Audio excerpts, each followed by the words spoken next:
नमस्कार, exam happy by Jharkhand channel में आपका स्वागत है। तो दोस्तों जुड़ चुका हूं मैं यहाँ पर झारखंड में होने वाली जेटेट परीक्षा की तैयारी को लेकर के। तो आपको हम बताते चले झारखंड में जो झारखंड शिक्षक पात्रता परीक्षा होने जा रही है, तो विज्ञापन निकलते के साथ ही आपको बाजार में बहुत सारे बाजारू किताब मिलेंगी और आप वहीं से लेकर के तैयारी करने लगते हैं, जिससे यहाँ पर बहुत कम प्रश्न आपको भिड़ते हैं और बहुत ज़्यादा मेहनत करने के बाद भी आप यहाँ पर सफलता नहीं प्राप्त कर पाते हैं। तो यदि आप झारखंड में होने वाले शिक्षक पात्रता परीक्षा में पास करना चाहते हैं तो आपको यहाँ पर झारखंड में सरकारी स्कूलों में मिलने वाले जेसीईआरटी टेक्स्ट बुक पर आधारित सारे प्रश्न आपके एग्जाम में पूछे जाते हैं। और अभी झारखंड में जितना भी जेएसएससी एग्जाम ले रही है या जैक एग्जाम ले रही है वह पाठ्य पुस्तक पर आधारित होता है। तो पाठ्य पुस्तक पर आधारित सारे प्रश्नों का नोट्स, पीडीएफ और यहाँ से जुड़ करके यदि आप तैयारी करते हैं तो 101% झारखंड में झारखंड शिक्षक पात्रता परीक्षा में आप पास कर सकते हैं। और यहाँ से सारे नोट्स को लेकर के पढ़ लेंगे, क्योंकि जेसीईआरटी के टेक्स्ट बुक पर आधारित सारे प्रश्न सभी सब्जेक्ट का बना हुआ है और साथ में यहाँ पर जो है आपको उसका ट्रिकी भी नोट्स दिया जा रहा है। तो यदि आप झारखंड में झारखंड शिक्षक पात्रता परीक्षा या झारखंड सहायक आचार्य परीक्षा किसी की भी तैयारी करना चाहते हैं तो आप यहाँ पर जुड़े हुए जेसीईआरटी टेक्स्ट बुक के माध्यम से सारी तैयारी कर सकते हैं, सारे नोट्स ले सकते हैं। वो भी सिर्फ और सिर्फ एक पेपर की तैयारी 1000 रुपये में और दोनों पेपर की तैयारी 1500 रुपये में लाइफ टाइम के लिए करवाई जा रही है। तो क्लास शुरू हो गए हैं, आप सभी जुड़ करके अभी से ही तैयारी कर देंगे और यह एक बार की परीक्षा के लिए लाइफ टाइम आपकी फ़ी होगी, दोबारा आपसे फ़ी नहीं ली जाएगी। तो आपको जैसे ही वीडियो मिलता है आप हमारा मोबाइल नंबर यहाँ पर देख रहे हैं, इस मोबाइल नंबर से संपर्क कर लेंगे और तैयारी के लिए जुड़ जाएंगे। तो चलिए चलते हैं महत्वपूर्ण प्रश्नों की ओर। वीडियो में जो है महाद्वीप या महादेश से अभी तक जितने भी प्रश्न पूछे गए हैं उसको यहाँ पर हम लेकर के आपके लिए आए हुए हैं। तो आप सभी देख लीजिएगा, ये सारा जेसीईआरटी टेक्स्ट बुक का बना हुआ प्रश्न है। तो आप जेसीईआरटी टेक्स्ट बुक को ही फॉलो करेंगे और यहाँ पर आप सारे जो झारखंड में एग्जाम हो रहे हैं उसको कंडक्ट करेंगे जेसीईआरटी टेक्स्ट बुक से। तो देखिए यहाँ पर महाद्वीप के बारे में दिया हुआ है, महाद्वीप से एक प्रश्न या महादेश से आपका पूछा जा रहा है जेएसएससी में, तो आप सभी जरूर देख लेंगे। महाद्वीप देखिए, समुद्र सतह से ऊपर उठे हुए बड़े स्थलीय भूभाग को महाद्वीप कहते हैं। 29% भूभाग पर महाद्वीप पाया जाता है। ठीक है, तो देखिएगा हम लोग क्या करते हैं कि जो स्थलीय सीमा की जो ऊंचाई होती है उसको नापते हैं स्थल सीमा से, समुद्री सीमा से। ठीक है, यानी आप कहीं कहीं जब स्टेशन पर अधिकतर देखते होंगे, स्टेशन पर आप जाते हैं तो इस स्थल की ऊंचाई समुद्र तल से लिखा हुआ रहता है ना। तो यही उस समुद्र तल से ऊंचाई की माप की जाती है। तो बहुत बार ये भी प्रश्न पूछा गया है कि स्थलीय सीमा की माप जो है ऊंचाई की किससे की जाती है, तो समुद्र तल की सतह से की जाती है। अगला प्रश्न है, स्थल का बहुत बड़ा भूभाग उत्तरी गोलार्ध में पाया जाता है, इसलिए उत्तरी गोलार्ध को स्थलीय गोलार्ध भी कहते हैं। यानी जो स्थलीय भाग जो सबसे ज़्यादा पाया जाता है, जो स्थलीय भाग होते हैं वो किस गोलार्ध में सबसे ज़्यादा पाया जाता है, तो उत्तरी गोलार्ध को में पाया जाता है और इसलिए उत्तरी गोलार्ध को जो है यहाँ पर स्थलीय गोलार्ध के रूप में कहा भी जाता है। देखिए महाद्वीप का नाम जो है, कभी कभी यहाँ पर बहुत महाद्वीप से प्रश्न पूछे जाते हैं कि इसमें महाद्वीप का नाम कौन सा है, तो बहुत से लोग कंफ्यूज हो जाते हैं। तो आप यहाँ पर महाद्वीप का नाम जो है एक बार याद कर लीजिएगा। ठीक है, तो देखिए महाद्वीप का नाम एक क्रम से याद रखने के लिए हम आपके लिए एक छोटा सा ट्रिक लेकर के आए हैं। जब आप इसको देख लेते हैं तो आपको सारा चीज़ यहाँ पर कंफर्म हो जाता है और महाद्वीप से जो भी प्रश्न पूछा जाएगा वो आप एक यहाँ से पूरा पक्के कर लीजिएगा, क्योंकि आपको महाद्वीप से एक प्रश्न सारे जेएसएससी के एग्जाम में यहाँ पर पूछ दिया जा रहा है। तो देखिए यहाँ पर है, सिया ने फ्री में नासा आंटी का रूप लिया। देखते हैं आप लोग, कभी कभी एक छोटी बच्ची होती है, बच्ची लोग खेलते खेलते कभी कभी आंटी का रूप धारण करना चाहती है। तो क्या हुआ, तो उसकी सिया जो है, सिया ने फ्री में नासा आंटी, उनकी आंटी का नाम क्या था, नासा, यानी सिया के आंटी का नाम था नासा। तो सिया ने फ्री में, यानी जब सिया ने अपनी नासा आंटी को कहा कि हमें क्या करना है, आंटी का रूप लेना है, तो उसको फ्री में नासा आंटी बनने का मौका मिल गया, यानी सारा सामान मिल गया। तो देखिए इससे क्या होता है, सिया फ्री में नासा आंटी का रूप लिया। इससे आप जो है यहाँ पर महासागर का, महाद्वीप का कंटिनेंट जो है उनका नाम याद कर लीजिएगा। और ये जो है आपको देखिए सीरियल क्रम में बनाया गया है कि पहला सबसे बड़ा, उसके बाद उससे छोटा, इस तरह से और सबसे छोटा बनाया गया, एक सीरियली क्रम में पूछा गया है। तो कभी कभी इसमें देखिए आपको सीरियल नंबर भी पूछा जाता है कि इसमें कौन महाद्वीप का क्रम से नाम है, तो इसलिए इस दृष्टि से भी यह ट्रिक आपको जो है बहुत ही इंपॉर्टेंट हो जाता है। तो देखिए यहाँ पर क्या लिखा हुआ है, सिया ने फ्री में नासा आंटी का रूप लिया। तो सिया का मतलब है देखिए एशिया, फ्री का मतलब है अफ्रीका और नासा मतलब NA, देखिए इसमें NA है तो नॉर्थ अमेरिका है और ए से है मतलब साउथ अमेरिका है। और आंटी का मतलब देखिए अंटार्कटिक है, रूप का मतलब यूरोप और लिया का मतलब ऑस्ट्रेलिया। यानी महाद्वीप या महादेश कितने हैं? तो देखिए यहाँ पर एशिया महाद्वीप, अफ्रीका, उत्तरी अमेरिका, दक्षिणी अमेरिका, अंटार्कटिक, यूरोप और ऑस्ट्रेलिया, यानी कितने हैं? 7 हैं। कितने? 7 है भी पूछा गया है कि महाद्वीप या महादेशों की संख्या कितने। तो दिमाग में याद रखिएगा, क्योंकि छोटे छोटे प्रश्न ही आपको ज़्यादा कन्फ्यूजन में डालते हैं। और ये सभी प्रश्न जेसीईआरटी टेक्स्ट बुक आप क्लास 6 में जाकर के देखेंगे तो वहाँ पर आपको मिल जाएगा, इसीलिए हमने सिर्फ वहीं से लेकर के आए हुए हैं। ठीक है, तो अब आप यहाँ पर देख लिए। तो देखिए जो पहला है, यहाँ पर पहला है तो पूछा जाएगा, यहाँ पर जो पहला है वो पूछ दिया जाता है कि सबसे बड़ा महाद्वीप कौन है, सबसे बड़ा महाद्वीप कौन है। तो देखिए यहाँ पर जो ट्रिक दिया गया है वो सीरियल नंबर से दिया गया है, यानी सबसे बड़ा महाद्वीप जो है एशिया है। उस बाद अगर पूछ दिया जाए कि दूसरा सबसे बड़ा महाद्वीप कौन है तो अफ्रीका है। तीसरा बड़ा महाद्वीप कौन है? उत्तरी अमेरिका है। चौथा बड़ा महाद्वीप कौन है? दक्षिणी अमेरिका है। पांचवा बड़ा महाद्वीप कौन है? अंटार्कटिक है। और छठा यूरोप, और सबसे छोटा कौन है? 7वां नंबर पर ऑस्ट्रेलिया। तो सबसे बड़ा महाद्वीप जो है वो कौन है? यहाँ पर एशिया है। और सबसे छोटा कौन सा है? ऑस्ट्रेलिया है। ठीक है, तो इस ट्रिक से अब आप यहाँ पर पहला, दूसरा, तीसरा का कोई कंफ्यूजन नहीं करेंगे। तो आप इसी तरह से शॉर्टकट ट्रिक से सारे यहाँ पर जीके, जीएस और यहाँ पर रीजनिंग, मैथ्स पढ़ने के लिए चैनल को सब्सक्राइब कीजिएगा। साथ ही यहाँ से सारे नोट्स लेकर के आप अपने परीक्षा में जरूर पढ़ लीजिएगा, जिससे कि आपको यहाँ पर बहुत कम समय में बहुत ज़्यादा आप तैयारी कर सकते हैं। तो देखिए यहाँ पर बना हुआ है सबसे बड़ा महाद्वीप एशिया, दूसरा सबसे बड़ा महाद्वीप अफ्रीका, तीसरा जो है उत्तरी अमेरिका। तो देखिए ये नोट्स आपको बना दिया गया है, आप सभी देख लेंगे, इसके पहले हमने आपको बता दिया। आइए एशिया महाद्वीप से जो प्रश्न आते हैं उसको आप यहाँ पर देख लीजिएगा। तो एशिया महाद्वीप से है, देखिए यह सबसे बड़ा महाद्वीप है, बार बार पूछा गया प्रश्न है कि विश्व का सबसे बड़ा महाद्वीप कौन है, तो एशिया हो जाएगा। यह स्थल मंडल के 29.6 यानी लगभग मानिए कि 30% क्षेत्र में फैला हुआ है। एशिया महाद्वीप कितने प्रतिशत क्षेत्र में फैला हुआ है? तो 30% क्षेत्र में फैला हुआ है। कर्क रेखा इस महाद्वीप से होकर के गुजरती है। यहाँ पर पूछ दिया जाता है कि एशिया महाद्वीप से होकर के कौन सी रेखा गुजरती है, तो आपको याद रखना है कि कर्क रेखा जो है इस महाद्वीप से होकर के गुजरती है। एशिया यूरोप से जुड़ा हुआ है। एशिया और यूरोप महाद्वीप को मिलाकर यूरेशिया का निर्माण होता है। ये प्रश्न जो है अभी आपको बता देते हैं, झारखंड में जितने परीक्षा हो रहे हैं उसमें बार बार आ रहा है कि एशिया और यूरोप मिल करके किसका निर्माण करते हैं। ठीक है, तो एशिया और यूरोप से जुड़ा हुआ एशिया और यूरोप से जुड़ा हुआ एक नया है यूरेशिया महाद्वीप का निर्माण होता है यूरेशिया। ठीक है, तो एशिया और यूरोप जुड़ करके क्या बनाते हैं, तो यूरेशिया बनाते हैं। देखिए जेटेट 2016 में भी आया था, 2013 में भी आया था, और अभी जेएसएससी जो परीक्षा ले रही है उसमें भी ये प्रश्न आपका पूछा गया है।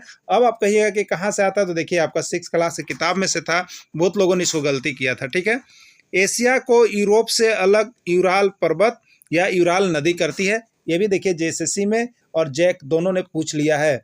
एशिया को यूरोप से अलग कौन करती है? यूराल पर्वत अलग करती है या यूराल नदी करती है। तो एशिया से 2 चीज़ आप याद रखिएगा, एशिया और यूरोप जब आपस में मिलते हैं तो यहाँ पर क्या बनता है, और एशिया को यूरोप से कौन सी पर्वत अलग करती है। ठीक है, तो एशिया और यूरोप जब मिलते हैं तो देखिए यहाँ पर यूरेशिया का निर्माण होता है, बना हुआ है, इसको आप यहाँ पर मार्क कर लीजिएगा, देख लीजिएगा। और एशिया को यूरोप से कौन सी अलग नदी करती है, तो यहाँ पर करती है यूराल नदी। एकदम कन्फर्म आने वाले प्रश्न में से है। चलिए अफ्रीका से देख लेते हैं। यह एशिया के बाद विश्व का दूसरा सबसे बड़ा महाद्वीप है। आपको हमने ट्रिक ही दे दिया है, क्या दिया है? सिया फ्री में नासा आंटी का रूप लिया। आप 2 बार 3 बार इसको लिख लीजिएगा, तो महाद्वीप से पहला, दूसरा, तीसरा स्थान वाला एक तो पूरा क्लियर हो जाएगा, और कितने महाद्वीप हैं वो भी क्लियर हो जाएगा, और महाद्वीप का सीरियल नंबर से क्रम भी उस ट्रिक से याद हो जाएगा। तो 2 बार 4 बार आप लिख लीजिएगा, पक्का हो जाएगा। ठीक है, अब देखिए विषुवत इस महाद्वीप के लगभग मध्य भाग से ही होकर गुजरती है। यह एक ऐसा महाद्वीप है जिससे होकर के कर्क रेखा, मकर रेखा और विषुवत रेखा तीनों गुजरती है। एकदम दिमाग में रखिएगा, एशिया महाद्वीप से कर्क रेखा गुजरती है, लेकिन यहाँ पर अगर अफ्रीका महाद्वीप की बात करें तो इस महाद्वीप से होकर कर्क रेखा, मकर रेखा और विषुवत रेखा तीनों गुजरती है। ठीक है, अफ्रीका महाद्वीप से तीनों कौन कौन? कर्क रेखा, मकर रेखा और विषुवत रेखा। ये प्रश्न एक बार आपका पूछा गया है। सहारा रेगिस्तान विश्व का सबसे बड़ा रेगिस्तान है। देखिए ये भी पूछा गया है कि विश्व का सबसे बड़ा रेगिस्तान कौन है? सहारा रेगिस्तान। और यह किस प्रकार का रेगिस्तान है? तो गर्म रेगिस्तान है। ठीक है, और सहारा रेगिस्तान अफ्रीका महाद्वीप में स्थित है। ये भी प्रश्न आया हुआ था कि सहारा रेगिस्तान किस महाद्वीप में स्थित है। तो सहारा रेगिस्तान जो है वो किस महाद्वीप में स्थित है? अफ्रीका महाद्वीप में स्थित है और विश्व का सबसे बड़ा रेगिस्तान है। अगला है, विश्व की सबसे लंबी नदी नील नदी अफ्रीका महादेश में बहती है। ये भी प्रश्न पूछा गया है कि विश्व की सबसे लंबी नदी कौन है? तो नील नदी है और किस महादेश में बहती है? अफ्रीका महादेश में बहती है। देखिए जेटेट 2013 में है, जैक ने पूछा है और जेएसएससी जो है फॉरेस्ट गार्ड की एग्जाम लिया था उसमें पूछा हुआ था। तो सारे प्रश्न देखिए आपको जेसीईआरटी टेक्स्ट बुक से निकल के आ रहे हैं। तो यहाँ से सारे 6 to 10 का नोट्स उपलब्ध है। आप यहाँ से परचेज करके एक बार जरूर पढ़ लीजिएगा, तो क्लास से जुड़ जाइए। सारा कुछ आपको उतना में सुविधा यहाँ पर मिल रहा है, तो आप कभी भी कंफ्यूज नहीं होंगे और बाजारू किताब ज़्यादा यहाँ पर नहीं पढ़ेंगे। चलिए, उत्तरी अमेरिका से अब तक क्या पूछा गया है महाद्वीप से? यह विश्व का तीसरा सबसे बड़ा महाद्वीप है। ठीक है, तो तीसरा बड़ा महाद्वीप पूछा जा सकता है। आप देख लीजिएगा, उत्तरी अमेरिका दक्षिणी अमेरिका से एक संक्रिय स्थल से जुड़ा हुआ है जिसको पनामा स्थल संधि कहा जाता है। ठीक है, तो उत्तरी अमेरिका दक्षिणी अमेरिका एक संक्रिय स्थल से जुड़े हुए हैं। ठीक है, जो उत्तरी अमेरिका है और दक्षिणी अमेरिका है, जैसे अगर उत्तरी अमेरिका बात करें और दक्षिणी अमेरिका बात करें तो ये दोनों एक संक्रिय स्थल से, माने एक संकीर्ण स्थल से जुड़े हुए हैं जिसको पनामा स्थल संधि के नाम से जाना जाता है। तो पनामा स्थल संधि पूछा गया है क्या है? तो उत्तरी अमेरिका और दक्षिणी अमेरिका का एक संकरा स्थल है जिसको पनामा स्थल संधि कहते हैं। अब देखिए, कभी कभी आपके दिमाग में एक चीज होना चाहिए कि स्थल संधि क्या होता है। ठीक है, तो स्थल का एक संकरा भाग होता है जो दो बड़े स्थलीय भागों को एक दूसरे से जोड़ता है। तभी हमने बोला कि स्थल का एक भाग है, मान लीजिए कि ये उत्तरी अमेरिका का है और ये मान लीजिए दक्षिणी अमेरिका का है, और ये दोनों ये मिल करके एक दूसरे को क्या कर रहे हैं? जोड़ रहे हैं, जिससे लोग इधर से इधर आन जान कर सकते हैं। तो यही स्थल संधि होता है, स्थल का मिलन होता है। ठीक है, तो उसी को हम लोग क्या कहते हैं? स्थल संधि को पनामा स्थल संधि कहा जाता है। तो इसमें उत्तरी अमेरिका और दक्षिणी अमेरिका एक दूसरे से जुड़े हुए हैं जिसको पनामा स्थल संधि के नाम से जाना जाता है। ठीक है, चलिए अब देखिए दक्षिणी अमेरिका। दक्षिणी अमेरिका की बात करें, यह विश्व का चौथा सबसे बड़ा महाद्वीप है। विश्व का चौथा सबसे बड़ा महाद्वीप है। विश्व की सबसे लंबी श्रृंखला एंडीज इस महाद्वीप के उत्तर दक्षिण भाग में फैली हुई है। ठीक है, तो एंडीज पर्वतमाला जो है वो कहाँ पर है? तो वो आपको दक्षिण अमेरिका में फैली हुई है। अमेजन जो विश्व की सबसे बड़ी नदी द्रोणी का निर्माण करती है और इसी महाद्वीप में बहती है। अमेजन का नाम आप जान लोगे, अमेजन बार बार पूछा जाता है। अमेजन ये क्या है? विश्व की सबसे बड़ी नदी द्रोणी है जो क्या करती है? तो यहाँ पर महाद्वीप का निर्माण करती है। देखिए, एमपी टेट पीटेट में भी पूछा गया है और यहाँ पर जैक और जेएसएससी सभी में पूछ लिया गया है। अंटार्कटिका महाद्वीप से कुछ प्रश्न आए हुए हैं। तो यह विश्व का 5वां सबसे बड़ा महाद्वीप है। यह पूछा नहीं गया है, लेकिन आपको हमने ट्रिक से बता दिया। यह महाद्वीप हमेशा मोटी बर्फ की परतों से ढका हुआ रहता है, इसलिए इसको श्वेत महाद्वीप कहा जाता है। तो ये प्रश्न देखिए आपको क्लियर किया गया है कि श्वेत महाद्वीप के नाम से किसको जानते हैं? तो अंटार्कटिक महाद्वीप को श्वेत महाद्वीप के नाम से जानते हैं। ठीक है, इस महाद्वीप में अस्थायी रूप से मानव का निवास नहीं है। बहुत ही मोटी मोटी बर्फ की चादरें बिछी हुई रहती है, जिसलिए यहाँ पर अस्थायी रूप से मानव का निवास नहीं होता है, इसलिए इसको क्या कहते हैं? तो श्वेत महाद्वीप कहते हैं, क्योंकि यहाँ पर बर्फ की परतें जमी हुई रहती है। अंटार्कटिक महाद्वीप में बहुत से देशों के शोध केंद्र स्थित है। ठीक है, भारत में 3 शोध केंद्र का संस्थान इसी महाद्वीप में है, जिसका नाम है मैत्री, भारती और दक्षिण गंगोत्री। जो शोध संस्थान है वो यहाँ पर अंटार्कटिक महाद्वीप में ही है। तो अंटार्कटिक महाद्वीप को श्वेत महाद्वीप कहते हैं, इसको याद रखिएगा, ये प्रश्न आपको पूछ दिया गया था। आइए यूरोप से देख लेते हैं। यह विश्व का 6ठा बड़ा महाद्वीप है। यूरोप महाद्वीप एशिया के एक छोटे स्थल से जुड़ा हुआ है जिसको यूरेशिया कहा जाता है। यूरोप महाद्वीप एशिया के एक छोटे स्थल से जुड़ा हुआ है जिसको यूरेशिया कहते हैं, यानी एशिया के छोटे स्थल से जुड़ा हुआ स्थल यूरोप है और इसी को हम लोग यूरेशिया कहते हैं। यानी एशिया और यूरोप जब आपस में छोटा स्थल से जुड़ता है तो उसका नाम यूरेशिया होता है। और ये बार बार आपके प्रश्न में पूछा जा रहा है, दिमाग में इसको बैठा लीजिएगा। ऑस्ट्रेलिया, यह विश्व का 7वां बड़ा महाद्वीप है। यह विश्व का सबसे छोटा महाद्वीप है। ये प्रश्न आपका पूछा गया है कि विश्व का सबसे छोटा महाद्वीप कौन है? तो आपको याद रखना है ऑस्ट्रेलिया, यानी सिया ने फ्री में नासा आंटी का रूप लिया और लिया से ऑस्ट्रेलिया। इसे ओशानिया के नाम से भी जाना जाता है। यह चारों तरफ से महासागरों से घिरा हुआ है, इसलिए इसको द्वीपीय महाद्वीप भी कहा जाता है। देखिए एक प्रश्न यहाँ पर आप एकदम कंफर्म कर लीजिएगा याद, क्योंकि यहाँ से एक प्रश्न आ रहा है। इसमें स्थित प्रमुख देश हैं ऑस्ट्रेलिया एवं न्यूजीलैंड, यानी ऑस्ट्रेलिया द्वीपीय देश हो गया। द्वीप किसे कहते हैं या टापू, इसको याद रखेगा। जल के बीच के स्थल को कहा जाता है द्वीप, जो चारों तरफ से जल से घिरा हुआ रहता है, जो चारों तरफ से जल होगा और बीच में ऊपर टापू होगा जहां पर लोग रहते हैं, उसको द्वीप कहते हैं या टापू कहते हैं। ठीक है, तो देखिए चारों तरफ से जल से घिरे हुए क्षेत्र को क्या कहते हैं। बहुत बार ये प्रश्न पूछा गया है, आपके झारखंड के एग्जाम में भी पूछा गया है कि चारों तरफ से जल से घिरे हुए क्षेत्र को क्या कहते हैं। द्वीप कहते हैं, महाद्वीप कहते हैं, महासागर कहते हैं या मंडल कहते हैं। ठीक है, तो जो चारों तरफ से जल से घिरा हुआ क्षेत्र होगा, इधर इधर जल है और यहाँ पर है, तो उसको द्वीप कहते हैं। ठीक है, क्या कहते हैं, द्वीप कहते हैं, याद रखिएगा।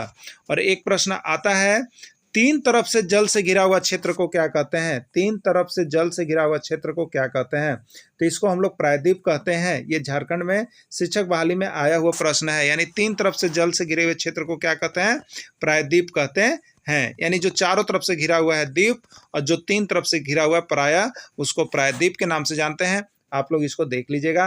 देखिए ये सारे प्रश्न आपको जेसीईआरटी टेक्स्ट बुक से ही निकले हुए हैं, जो अभी चल रहा है आपके यहाँ पर झारखंड राज्य में। तो आप सभी जेसीईआरटी टेक्स्ट बुक देख लीजिएगा, और जो जेसीईआरटी टेक्स्ट बुक नहीं देख पा रहे हैं वो 10 तक का नोट्स यहाँ से लेकर के हमारे यहाँ से पढ़ सकते हैं। वीडियो के अंत तक जुड़े रहें, इसके लिए आप सभी को बहुत बहुत धन्यवाद।